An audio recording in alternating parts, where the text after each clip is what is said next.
झारखंड के मधुपुर विधानसभा चुनाव का नामांकन का आखिरी तारीख आज है और मजलिस-ए-इत्तेहादुल मुस्लिमीन को लेकर काफी सुर्खियों में है। इस वक्त जो है मजलिस-ए-इत्तेहादुल मुस्लिमीन की तरफ से किसी तरह का ऐलान नहीं है। हालांकि वहां पर 17 अप्रैल को मतदान है और मजलिस-ए-इत्तेहादुल मुस्लिमीन वहां पर किसी तरह का घोषणा भी नहीं की है।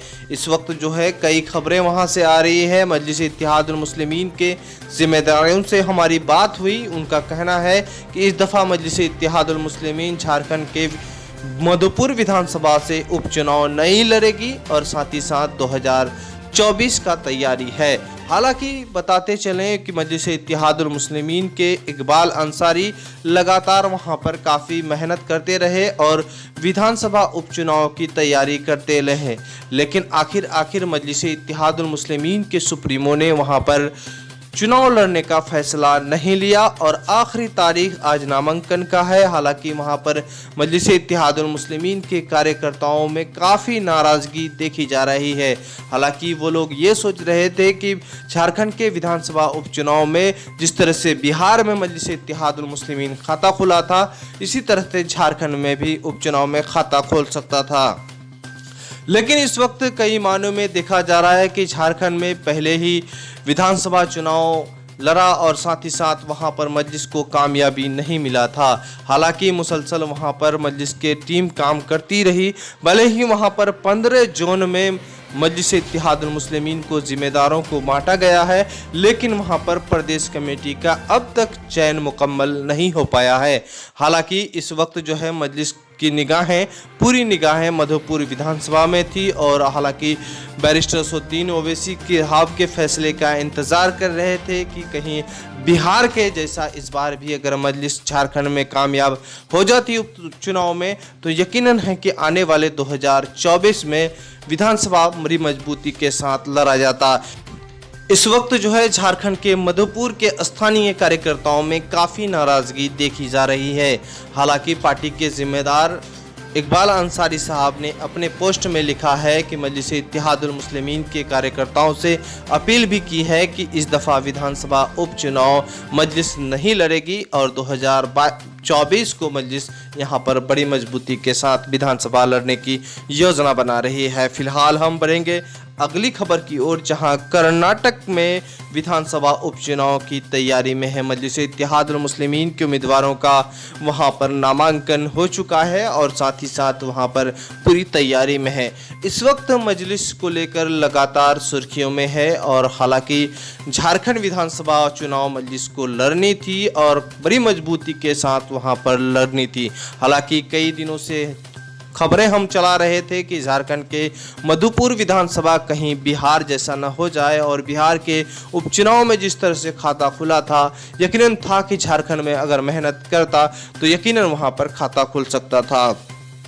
जिस तरह से वहां पर पिछले दिनों एमआईएम के मजबूत कार्यकर्ता और जिम्मेदारान शायर दिलवर शाही ने एक कार्यक्रम को संबोधित किया था और साथ ही साथ वहां पर और इकबाल अंसारी और कई साथियों ने मिलकर कई कार्यक्रमों को आयोजन किया था और साथ ही साथ मजलिस के पैगाम को पहुंचाकर ये इंतज़ार कर रहे थे कि इस बार उपचुनाव में वहां पर खाता खुलेंगे। तो ऐसे लोगों पर यकीनन है कि निराश तो होगा ही, चूँकि मजलिस का फैसला और ख़ास तौर पर जो फैसला लेते हैं सदर साहब, उनके फैसले का पालन करना चाहिए। बहरहाल बैरिस्टर असदुद्दीन ओवैसी साहब बेहतर सोचते हैं और बेहतर राजनीतिक और सियासत के सूझबूझ रखते हैं। मजलिस-ए-इत्तेहादुल मुस्लिमीन के जिम्मेदारान को इन बात को सोचनी चाहिए और अपनी नाराज़गी को दूर करते हुए 2024 का पूरी तैयारी में लगनी चाहिए। इस वक्त जो है कई खबरें सोशल मीडिया और मीडिया में वायरल हो रहा है। एक तरफ उत्तर प्रदेश में जिला पंचायत चुनाव है और जिला पंचायत चुनाव की तैयारी बहुत मजबूती के साथ चल रहा है। पहले चरण का वहां पर सीटों का मजलिस ने उम्मीदवारों का ऐलान कर दिया है।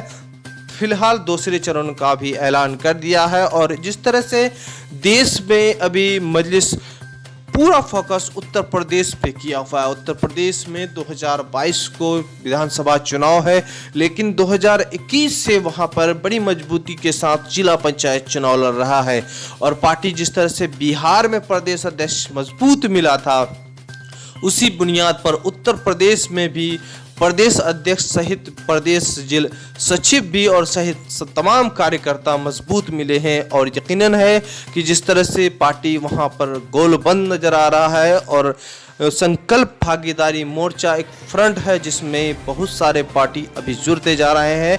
ऐसा लग रहा है कि 2022 को वहां पर बहुत बड़ा इनकलाब आने वाला है और एक बदलाव आने वाला है। कहीं ना कहीं अब 2022 करीब आते आते जिस तरह से मायावती और दिगर और पार्टी जो है उनके करीब आ सकते हैं, जिस तरह से मजलिस इत्तेहादुल मुस्लिमीन के राष्ट्रीय अध्यक्ष बैरिस्टर असदुद्दीन ओवैसी साहब ने कई दफ़ा दौरा कर उत्तर प्रदेश को अलग रंग दे दिया है। उत्तर प्रदेश में जिला पंचायत चुनाव जिस तरह से लड़ा जा रहा है और उसी बुनियाद पर वहां पर 2022 को विधानसभा चुनाव है। यकीनन है कि उत्तर प्रदेश का असर दिल्ली पर पड़ सकता है, क्योंकि दिल्ली में भी प्रदेश अध्यक्ष का चुनाव हो चुका है। पिछले दिनों कबल वहां पर प्रदेश अध्यक्ष से बैरिस्टर असदुद्दीन ओवैसी और औरंगाबाद सांसद इम्तियाज जलील साहब से मुलाकात की और साथ ही साथ दिल्ली की सियासत पर चर्चाएं की। दिल्ली में नगर चुनाव से शुरुआत करने की योजना बना रही है और साथ ही साथ दिल्ली में यकीनन मजलिस इत्तेहादुल मुस्लिमीन देर से आई हो लेकिन दुरुस्त समय पर आया है। हालांकि मजलिस इत्तेहादुल मुस्लिमीन के जितने भी समर्थक हैं पिछले दफ़ा वो आम आदमी पार्टी को समर्थन किए थे और आम आदमी पार्टी का वहाँ पर जो कारनामा है और साथ ही साथ वहाँ पर जिस तरह से NRC और MPR के मामले में रोल रहा और साथ ही साथ दिल्ली के दंगों में जो आम आदमी पार्टी के मुख्यमंत्री अरविंद केजरीवाल का रोल रहा, ये सारे लोग अब मौजूद बहस है। और वहाँ पर यकीनन है कि मजलिस इत्तेहादुल मुस्लिमीन की एंट्री होने के बाद आम आदमी पार्टी को एक झटका लगने वाला है। बताते चलें कि मजलिस इत्तेहादुल मुस्लिमीन इस वक्त दिल्ली में जिस तरह से मजबूती से काम कर रहा है, यकीनन है कि बड़े बदलाव का दिल्ली में संकेत है।